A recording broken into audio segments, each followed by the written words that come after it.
Hi there, let's talk about examining the data structure. As a part of this, we're going to talk about simplifying the data structure and applying the user-friendly values to the replacements.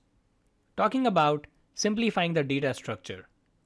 The data imported from multiple sources into the Power BI desktop retains its predefined table and the column names. To ensure that they are in a consistent format and easier to work with, as well as more meaningful to a user, you might want to change some of these names. That's where the Power Query editor in the Power BI desktop can be used to make these name changes and simplify your data structure. Then comes applying the user-friendly value replacements. The whole idea behind applying a user-friendly value replacement is to make information more user-friendly.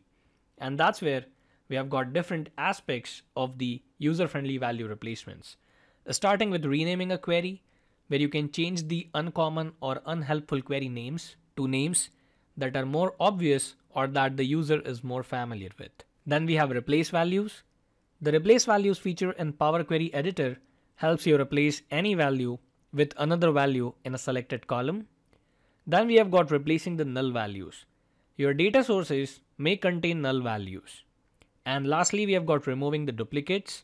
Removing duplicates from columns helps you keep unique names in a selected column.